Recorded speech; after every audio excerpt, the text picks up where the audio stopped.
See on lugu, mille pealkiri on nii šokeeriv ja kurb, et pead seda 2 korda lugema, et uskuda, mida politsei väidab. See 7-aastane poiss on surnud. Väidetavalt kaalus ta 255 naela. Nüüd on tema vanemad mõrvas süüdistatavad, pärast seda, kui poiss leiti nende kodust reageerimisvõimetuna. 7-aastase poisi kohta 7 ei hinga. Tundub, et nad alustavad elustamist. Mul on äsja avaldatud politseiraport, mis kirjeldab üksikasjalikult, mis väidetavalt juhtus päeval, mil noor poiss leiti elamas tingimustes, mida politsei sõnul olid nii õõvastavad, et neid ei saa täpselt sõnadesse panna. Me käsitleme Law and Crime'i esitatud juhtumit. Mina olen Chris Stewart.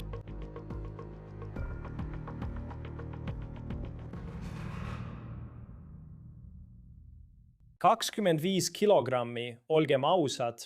See on kaal, mida peetakse täiskasvanu standardite järgi raskeks. Aga 7-aastase puhul küsid endalt ikka ja jälle, kuidas see üldse võimalik on? Muide, 7-aastase poisi keskmine kaal peaks olema 22 kuni 25 kilogrammi. 7-aastast Casper O'Brieni tuleks siiski tunda palju enama kui vaid tema surmaviisi ja surmahetkel olnud kaalu järgi, mis on sellest teinud nii suure üleriigilise loo. Pole kahtluski, et 7-aastane Casper seisis silmitsi paljude raskustega juba sünnist alates. Tema pere sõnul diagnoositi tal autism ning nad ütlevad ka, et ta oli kõnelemisvõimetu. Aga tema järelehüüe, ja see on oluline, ütleb, et Casper oli särav ja armastav noor poiss, kelle rõõmsameelne vaim puudutas kõiki tema ümber. Oluline on märkida, et selles järelehüüdes on kirjas ka see, et temast jäid maha tema vanemad Jessica ja Damien. Ja kontekstiks on see, et järelehüüe kirjutati vahetult pärast seda, kui Casper suri 4. novembril 2025. Ja sellest ajast on palju muutunud. Sest nüüd süüdistatakse Jessicat ja Damienit noore Casperi tapmises. Võib-olla olete juba selle loo pealkirju näinud. Kindlasti seda numbrit. 255 naela ja küsimusi selle kohta, kuidas see üldse võimalik oli. Aga politsei raport, mis meil on ja mida ma kohe teiega jagan, annab üksikasju, mis muudavad selle loo palju raskemaks. Sest ma räägin teile, mida väidetavalt ütlesid Casperi vanemad, kui politsei majja saabus ja millised olid nende väidetavad vabandused. Mitte ainult koduseisukorra, vaid ka nende 7-aastase poja tervise kohta. Tegu on kriitilise juhtumiga. 7-aastane poiss ei hinga. Tundub, et nad alustavad elustamist. E26 ja Rocklandi kesklinn. Politsei kutsuti tol novembrikuu hommikul Michigani osariigis Genesee alevikus asuvasse majja, täpsemalt Flinti alevikku. Ja kui sa loed seda politsei dokumenti, siis näed, et ametnikel oli tõesti raske leida sõnu, et täpselt kirjeldada seda, mida nad väidetavalt seespool nägid. Nii et me leidsime 4. novembri kõne Genesee maakonnast, mis saatis ametnikud O'Brieni perekonna koju. Nüüd majas sees, Casper ei hinganud.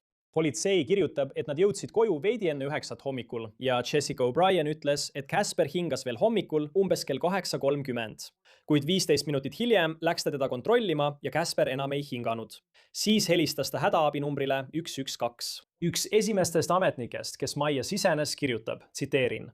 Ma märkasin äärmuslikke kogumistingimusi. Prügi oli laiali kogu elamises. See oli nii äärmuslik, et ma ei suutnud aru saada, kas põrandal oli vaip või puit. Palun, ja ma märkasin seda, kui sa lugesid. See on 16-leheküljeline politseiraport. Ja iga kirjeldus nende, ma arvan, umbes 5 ametniku poolt, kes kirjutasid, mida nad sel päeval kogesid, näitab, et neil oli tõesti raske leida sõnu, et kirjeldada seda, mida nad selles majas kogesid. Üks ametnik kirjutab, tsiteerin, elukoht oli täiesti jälk ja seda ei saa sõnadega täpselt kirjeldada. Teine ametnik ütles, et sisenedes B-auksest nägin, et elutuba oli täielikult prügiga kaetud, sealhulgas arvukate kuhjatud prügikottidega. Seejärel kirjutatakse ühe ametniku avalduse kokkuvõttes, tsiteerin. Elukoht oli ülimalt segamini ja ebasanitaarses seisukorras. Kõikjal oli palju prügi ja väljaheiteid, mis eritasid lämmatavat ja vastikut lõhna. Lisaks oli kogu elamises rohkelt putukaid. See kodu oli segamini ja see on veel leebelt öeldud. Ja sees, kui nad prügi läbi töötasid, ütlevad politseinikud, et nad leidsid Casper O'Brieni, selle noore poisi, kes ei reageerinud. Väidetavalt tegid nad talle elustamist, Casperi pereliikmed, eriti tema onu. Aga politsei viib Casperi lõpuks haiglasse ja ta kuulutatakse samal päeval enne lõunat surnuks. Ja kohaliku kohtuarsti sõnul oli Casperi surma põhjuseks laienenud kardiomüopaatia, ma uurisin selle kohta. Ma ei ole ilmselgelt arst, aga riiklikud terviseinstituudid ütlevad, et see on südamehaigus ja see on seotud inimestega, kellel on probleeme rasvumisega. Nii palju kui mina aru saan, siis süda suureneb ja on peaaegu nii välja venitatud, et ei suuda enam verd tõhusalt pumbata. Kaspari süda oli lihtsalt liiga nõrk, et edasi töötada. Nüüd räägib politsei eraldi nii Jessicaga kui ka Damian O'Brieniga ja nende väidetel kuuled palju vabandusi kodu seisukorra ja nende poja tervise kohta. Muide, neil on ka 5-aastane tütar, kes leiti samuti majast. Politsei väidab, et tema küüned olid mustad ning juuksed olid pusas ja sassis. Tal oli ka tugev köha, mille pärast politsei tema tervise pärast muret tundis. Ja kui mõelda kõigele sellele, mis võis õhus olla, arvestades kirjeldusi, mida me majas sees saame, siis see on tõsine murekoht. Lugu, mida O'Brienid räägivad Kasperi igapäevaelust, on lihtsalt südantlõhestav. Jessica ütles uurijatele, et Kasper oli liikuv, kuid ta mainis ka, et poiss veetis 12 tundi päevas oma voodis. Olgem ausad, ta oli suurema osa päevast voodihaige. Tema ema ütles politseile, et Kasperi toitumine koosnes igapäevasest suurest kotist kartulikrõpsudest, suurest portsjonist friikartulitest, gaseeritud suhkrulisest joogist nimega ice ja õunamahlast. Jessica O'Brieni sõnul tahtis Kasper kogu aeg ainult süüa, kuna tal oli diagnoosimata söömishäire. Tuletan meelde, et Kasper on vaid 7-aastane ja ta ei räägi. Politsei sõnul ei olnud ta arsti juures käinud 2 aastat ning nad väidavad, et Jessica ei teinud kunagi tõsist pingutust, et Kasperit arsti juurde viia. Aga nad ütlevad ka, ja see on oluline, kui mõelda, kuidas kriminaalasi võib areneda, et tema oleks võinud seda teha. Ja me räägime sellest, kuidas see kõigesse puutub veidi hiljem veel. Kasperit ei pestud väidetavalt umbes 6 kuud. Tema isa ütles, et ta puhastas teda väidetavalt niiskete salvrätikutega umbes 3 korda nädalas. Ja ta ütles, et Kasperile ei meeldinud vesi, kuid neil oli töötav dušš olemas. Nii et siin on veel üks näide millestki, mida oleks saanud teha ja ressursid olid olemas, aga seda ei tehtud. Vähemalt politsei sõnul. See, mida politsei väidetavalt leidis, kui nad uurisid Kasperi keha haiglas, on tõesti häiriv. Seega annan sulle sellest ette hoiatuse, enne kui me selleni jõuame. Politsei sõnul oli kotil, milles Kasper pärast surnuks tunnistamist oli, muret tekitav lõhn, kuid see polnud laguneva keha lõhn, vaid, tsitaat, halb hügieen, mustus ja võimalik infektsioon. Tsitaat. Kasper näis, et teda polnud pikka aega pestud. Mustust, surnud nahka ja tundmatut kogunemist täheldati kogu Kasperi kehal. Kasperil olid pikad juuksed, mis nägid välja väga mustad ja olid mitmest kohast rastadesse läinud, mis viitas sellele, et neid polnud kaua aega kammitud. Kasperi küüned olid väga pikad, hooldamata ja räpased. Kui uurisin Kasperi nahavolte ja kaenlaoluseid, kirjutas ametnik. Täheldasin punetust ja lahtisi haavandeid, mis näisid olevat nakatunud. Kahjustatud piirkondade ümber oli punetus ja turse. Samuti on seal kirjas, tsiteerin.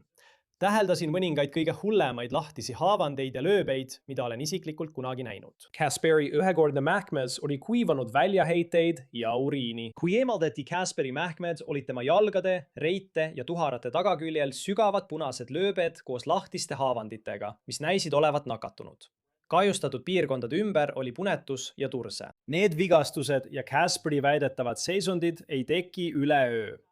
Ma tahan teile seda pilti siin näidata. See on Jessica O'Brieni Facebooki lehel, mille me leidsime. Ja see on foto aastast 2022. Pole selge, kuidas asjad selles majas nii halvaks läksid, väidetavalt. Kui te vaid vaatate Kasperit sellel pildil. Ilmselgelt suur laps, aga jällegi, kui ta suri, siis politsei andmetel kaalus ta umbes 116 kilo. Mis puudutab Damian O'Brieni isa, siis tema ütles politseile, et tema arvates kaalus poeg 77 kilo, mis oleks ikkagi 7-aastase kohta väga palju. Aga jällegi, politsei sõnul kaalus ta surma hetkel 116 kilo.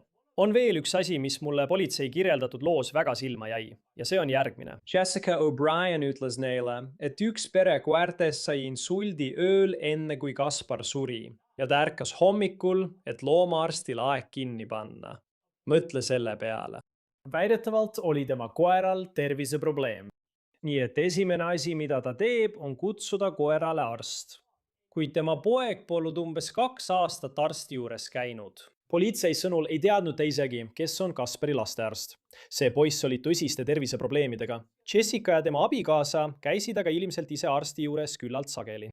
Go-to andmets on kirjas, et Jessica ütles, et tema ja Damien käisid regulaarselt arsti juures ja tema viimane arsti vastuvõtt oli kuu enne poja surma. Lisaks ütleb ta, et Damiani töö, mis oli IT-valdkonnas, pakkus häid tervisehüvitisi ja omaosalus oli vaid 20. Kui küsiti, miks ta ei viinud oma kõnelemisvõimetut autistlikku poega arsti juurde, ütles politsei, et põhjuseks oli ebamugavus. Talle ei meeldinud see, et ta pidi minema ja kaua ooteruumis ootama, siis arsti juurde minema ja siis 5 minuti pärast ütleks arst, et tema pojaga on kõik korras. Ta ütles politseile ka, et tal on arstide suhtes usaldamatus, sest ta väidab, et üks arst ründas teda seksuaalselt. Vaata, mina ei ole see, kes hakkaks eitama, kas midagi sellist kunagi juhtus või mitte. Ja kindlasti ei ole selge, kas see on tõsi. Aga isegi kui see on tõsi, siis pea meeles, et ta käis arsti juures vaid kuu enne oma poja surma. Kaspar suri novembris ja uurimine jätkus mitu kuud. Ja siis, 23. juunil, arreteeris politsei Jessica ja Damien O'Brieni. Politsei sõnul Damien politseiga ei rääkinud ja palus advokaati, kui nad teda nende kodus arreteerima läksid.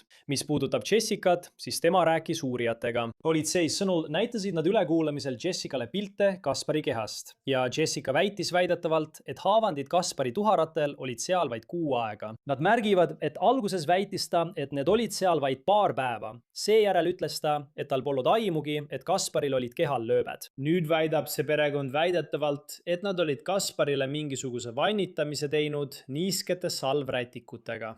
Tegelikult mitte vann, vaid nad puhastasid tema keha mitu korda nädalas niiskete salvrätikutega.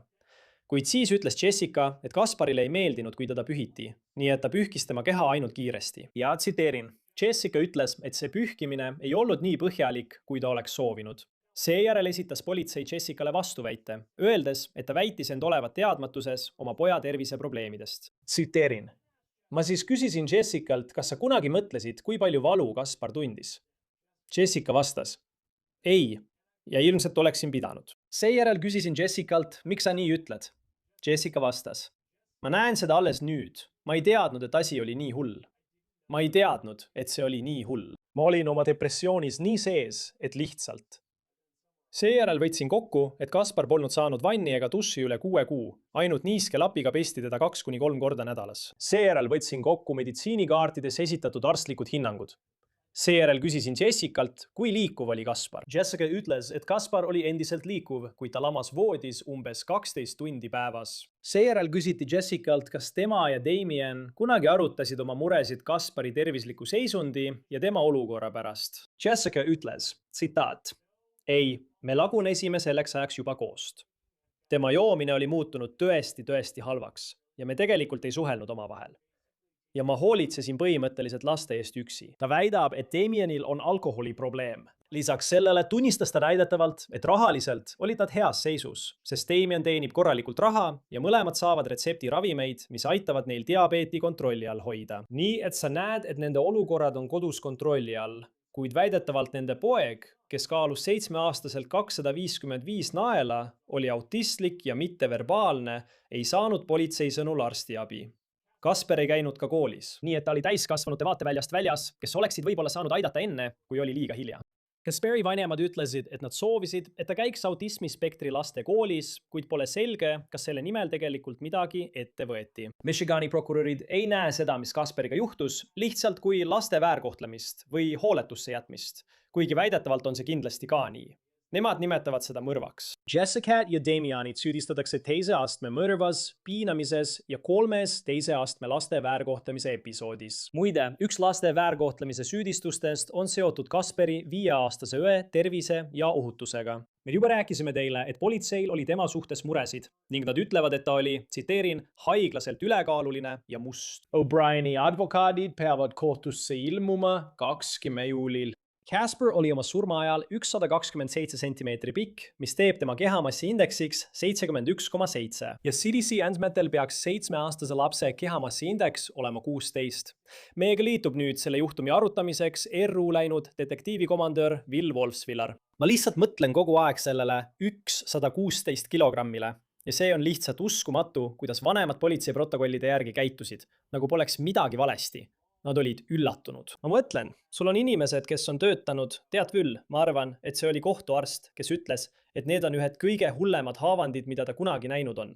Inimese kehal, tead küll, ja seda kõike on lihtsalt väga raske mõista. Aga mida sa arvad sellest, et nüüd on tegemist teise astme mõrvajuhtumiga?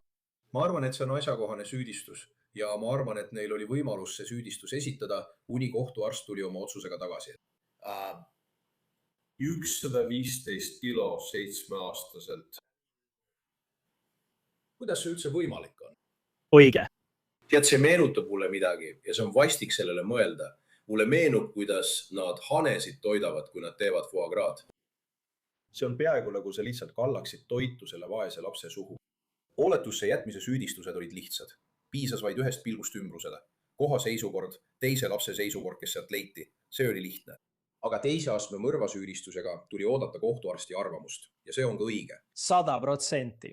Ja kui mõelda sellele, mis mulle paljudes politseiraportides silma jäi, siis eriti Jessica O'Brieni ema puhul väidetavalt tunnistab ta, et oli arsti juures käinud alles eelmisel kuul. Ta tunnistas, et neil oli tervisekindlustus, $20 omaosalus, sest tema abikaasal on, nagu nad kirjeldavad, ta töötab IT-s. Nii et see on kindel töökoht koos tervisekindlustusega. Ta ütles, et perel ei olnud rahalisi piiranguid. See ei olnud olukord, kus võiks öelda, et pere sattus raskustesse. Ta ütles, et raha tuli sisse. Ja lisaks sellele ütles ta minu jaoks kõige olulisem osa. Ta ütles tol hommikul, et eelmisel õhtul sai koer insuldi ja ta kavatses loomaarstile helistada. Ja see ongi nii, et kui koeral on terviseprobleem, siis ta helistab loomaarstile. Aga tema poeg on uskumatult suure kehakaaluga ja tal on palju terviseprobleeme. Ja ometi polnud ta 2 aastat arsti juures käinud. Kuidas see kõik, kui ma seda kõike loetlen, aitab tõstatada küsimuse, et kui sa üritad tõestada, et see polnud lihtsalt hooletusjuhtum, vaid midagi palju hullemat, siis kuidas need detailid mõjutavad argumenti, mida sa uurijana prokuröriga rääkides saad esitada selle kohta, mida sa avastasid? Mulle tuleb pähe 2 sõna, tahtlik ja sihilik.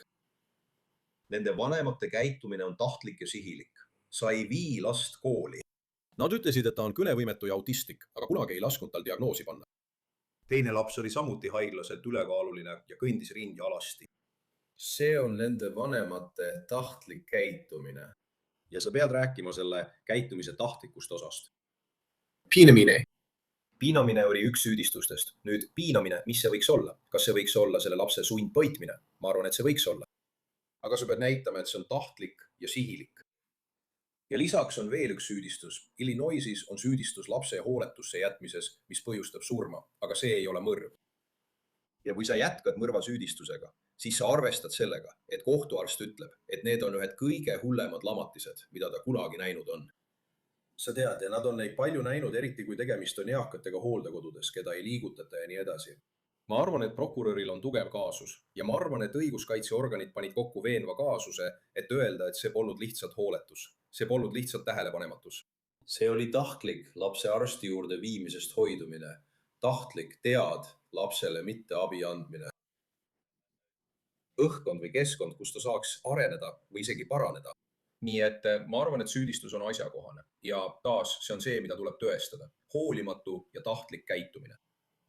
Mulle jäi ka silma, et lugu näis veidi muutuvat. Ja politsei märkis seda ka raportis, kus ta oli mõningal määral teadlik mõnest terviseprobleemist, mis Kasperil nende löövete ja haavandite osas olid. Ja ma arvan, et alguses ütles ta, et need olid seal vaid paar päeva.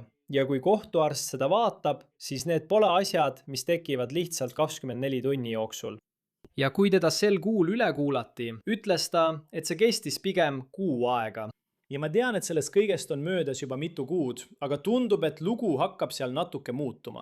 Ta väitis ka, et ühel hetkel oma elus väärkohtles teda seksuaalselt arst. Ja see tekitas temas arstide suhtes usaldamatuse. Mina ei ole see, kes saab öelda, kas see tegelikult juhtus või mitte, aga tema enda sõnul käis ta eelmisel kuul arsti juures. Ja lisaks sellele, mis oli eriti vihastav, ütles ta, et ta lihtsalt ei tahtnud arsti juurde minna, sest sa ootad ooteruumis kaua, siis näed arsti 5 minutit, arst ütleb, et su pojaga on kõik korras ja siis lähed koju.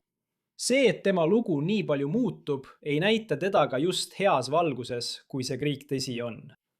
Ainus lugu, mis kunagi ei muutu, on tõde. Tõde on alati tõde. Kui sa hakkad loos muutusi nägema, siis näed sa halva käitumise õigustamist. Räägib, et tead küll, laps on räpane, sest ta ei armastanud kunagi vett, nii et ma pühkisin teda beebisalvrätikutega. No ole nüüd. Ja kõigele lisaks, ma ei usalda arste. Miks ta kaalub 255? Tead, mind ei huvita, kui sa arste ei usalda. Miks see laps kaalub 255 naela ja kuidas me sellest mööda vaatasime? Kus nad elavad ja millises naabruskonnas nad elavad, et keegi seda ei märka. Keegi ei imesta, kus need lapsed on, kas neid on vanavanemad. Tead, laps käis arsti juures 2 aastat tagasi. Arsti juures ei pruugi isegi ajakirjanikke olla. Aga jälle, laps oli 2 aastat tagasi 68 kilo kergem. Noh, ja see on ka asi ka, see kaal. Ja inimesed, kes seda osa vaatavad, ütlevad umbes, et me juba saame aru, aga ma lihtsalt ütlen, et seda on nii raske mõista. Ma mõtlen, 116 kilo on NFL-i kaitsemängija kaal. See laps oli 7-aastane ja ta oli 127 sentimeetri pikk. Ja see oledki sina. Sa näed mõningaid pilte aastast 2022, ma arvan, et ka 2023 Facebookis. Ja ta näeb välja nagu suur laps, aga ta ei näe välja selline, nagu selles juhtumis väidetud kaalunumber. Ja selles ongi osa sellest, et kui sa kuuled või loed politsei aruandes mõningaid vabandusi, siis mõtled, et ma oleksin pidanud siin natuke rohkem tegema. Ma soovin, et ma oleksin teadnud, mis toimub, aga sa ei saa. Ja ma olen kindel, et kui see asi läheks kohtusse, siis vandekohus näeks pilti tema kehast. See peab olema palju šokeerivam kui ükskõik milline praegu olemasolev pilt, et mõista, kuidas keegi nii noor võiks nii palju kaaluda. 32 aastat politseis töötades, enamiku sellest ajast mõrvade kallal olen ma näinud palju asju. Midagi sellist pole ma kunagi näinud. Ma mõtlen, ma olen näinud hooletusse jätmise juhtumeid, olen näinud väärkohtlemist ja beebide mõrvu, aga midagi sellist pole ma kunagi näinud. Kui rääkida mõnest neist kokkukuhjamise juhtumitest, siis oli ka ilmne, et selle maja lõhn oli kohutav. Ma mõtlen, üks politseinik kirjutas, et ta ei suutnud aru saada, kas põrandal on puit või vaip, sest selle maja sees oli lihtsalt nii räpane. Kui sina oled reageerinud sellisele kokkukuhjamise juhtumile, siis ma tean, et lõhn peab olema kohutav ja sa lihtsalt võtad selle kõik endasse. Aga mida sa sellises kaoses otsid, et tõendeid koguda? Kuidas on sellises keskkonnas tõendeid koguda? Ma mõtlen, see on peaaegu, siin on asi, millele sa mõtled putukate ja näriliste vohamisele ja see ongi olemas. Ma kinnitan sulle, et selles majas on see olemas. Lisaks ei saa sa liikuda, liikumisvõimalus puudub, seal on tuleohud. Kõik need asjad tuleb dokumenteerida, sa kirjutad kõik selle üles, et oma juhtumit üles ehitada ja sa pildistad ning filmid seda. Ja kõik on asjad, mis viivad huvipakkuva keskkonnani. Ja, see ongi nii, ma mõtlen, mul on olnud paar juhtumit, kus meil võttis aega, et ohvrini jõuda, sest pidime ronima läbi prügi. Mees, ja see lihtsalt jätab mulje, et sa lihtsalt imestad, kuidas inimesed üldse. Ilmselt oli majas ka 4 koera, mis on tead. Ja siis olid seal ema, isa ja siis onu, keda ei süüdistatud. Aga sa pead mõtlema, kui teadlik ta üldse oli sellest, mis toimus. Aga jällegi, talle pole seni veel süüdistust esitatud. Ja siis oli Gasperil 5-aastane tütar, kes oli samuti, või õde, vabandust. Ja tema olukorraga seoses esitati hooletuse süüdistus, sest politsei sõnul polnud ka tema seisund tervislik. Edasi liikudes, kui vaadata ajajoont, mis kulus selle hetkeni jõudmiseks. Nii et Casper O'Brien sureb 4. novembril 2025. Tema vanemad arreteeritakse, ma usun, et see oli 23. juunil.